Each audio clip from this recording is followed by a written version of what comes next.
عید کا دن تھا، صحابہ نے قربانیاں کرنے میں پہل کر لی۔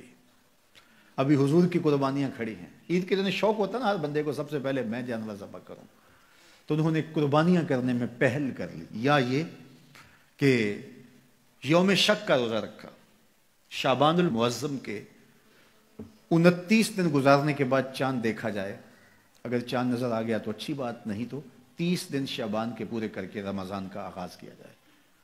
چاند دیکھا گیا، مطلع ابر آلود تھا، چاند نظر نہیں آیا، تو 30 دن پورے کرنے تھے اور پھر روزہ رکھنا تھا، تو بعض صحابہ نے روزہ رکھ لیا اس خیال سے کہ مطلع ابر آلود ہے، ہو سکتا ہے چاند طلوع ہوا ہو لیکن نظر نہیں آیا، چلو ہم رکھ لیتے ہیں، اور اگر چاند واقعی نظر آیا ہے تو پھر روزہ ہو جائے گا، نہیں تو نفلی روزہ تو ہوگا۔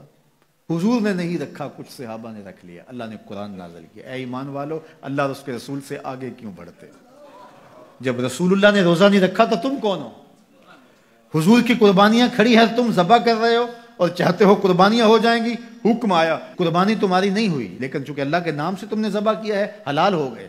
یہ جلد بازی کا گوشت ہے جو تم کھا تو سکتے ہو لیکن قربانیاں نہیں ہوئی، دوبارہ لو اور ذبح کرو، اس لیے کہ تم نے رسول سے پہل کی ہے۔ یہ تمہارے روزے نہیں ہوئے اس لیے کہ تم نے رسول سے تقدم اختیار کیا۔ ایمان والو میرے نبی سے آگے نہ بڑھو۔ اب انہوں نے روزہ رکھ لیا تھا، کس لیے رکھا تھا؟ اللہ کی رضا نصیب ہو، اس لیے رکھا تھا نا۔ جلدی جلدی جانور ذبح کر لیے تھے اس لیے کہ اللہ راضی ہو جائے، حالانکہ ان کے حاشیہ خیال میں بھی نہیں تھا کہ ہم حضور سے کوئی پہل کرنے کی کوشش کر رہے ہیں۔ یہ اتفاقاً ہو گیا، شوق تھا کہ اللہ کے حضور قربانیاں پیش کر دیں اور اس میں جلدی ہو گئی۔ شوق تھا کہ چلو اللہ کی عبادت ہو جائے، شک کے دن کا بھی روزہ رکھ لیتے ہیں۔ حضور سے کوئی نہ مقابلہ تھا نہ حضور سے جلدی کا ذہن تھا، لیکن اللہ نے کہا اگرچہ اتفاقاً ہوا ہے لیکن ہوا تو حضور سے پہلے ہے، لہٰذا میں اس کو گوارا نہیں کرتا۔ یہ تمہاری عبادت ہی نہیں ہے، تمہارا گوشت جلد بازی کا گوشت ہے، کھا سکتے ہو لیکن قربانی تمہیں دوبارہ کرنا ہوگی اس لیے کہ تم نے میرے رسول سے پہل کی۔ یہ ہے رسول اللہ کا ادب، یہ ہے رسول اللہ کی تعظیم۔ حدیبیہ کے مقام پر جب صحابہ نے پڑاؤ کیا، عثمان غنی رضی اللہ تعالیٰ عنہ سے فرمایا جاؤ تم جا کے اپنے رشتہ داروں سے کہو ہم لڑائی کے لیے نہیں آئے، ہم تو عمرے کے لیے آئے ہیں۔ تو حضرت عثمان غنی گئے تو انہوں نے کہا کہ عثمان ہم عمرہ انہیں نہیں کرنے دیں گے، لیکن اللہ کا گھر سامنے ہے، چلو تم آئے ہو تو طواف کر لو۔ حضرت عثمان غنی نے کہا عجیب لوگ ہو، حضور نہ کرے اور میں کر لوں؟ اللہ اکبر۔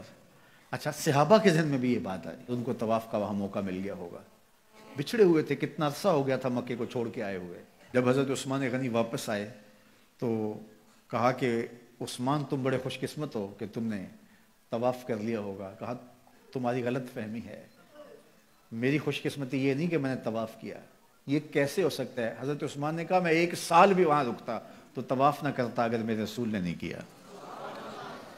تو دین ہی وہ ہے جو حضور کے تتبع میں ہو، حضور کی اتباع میں ہو، حضور کے پیچھے ہو۔ حضور کے پیچھے لگ کے اللہ ملتا ہے، آگے چل کے نہیں ملتا۔ یہ صحابہ مزاج سمجھتے تھے، لا تقدموا بین یدی اللہ ورسولہ۔ اللہ اکبر۔ اس لیے خدا تک پہنچنے کا راستہ ہی یہی ہے، خدا کا یہی ہے در، نہیں اور کوئی مفر مکر، جو وہاں ہو یہیں آ کے ہو، جو یہاں نہیں وہ وہاں نہیں۔ وہی لا مکان کے مکی ہوئے، سر عرش تخت نشیں ہوئے۔ یہ نبی ہیں جس کے ہیں وہ مکان، وہ خدا ہے جس کا مکان ہے۔ تو خدا تک پہنچنے کا یہی راستہ ہے۔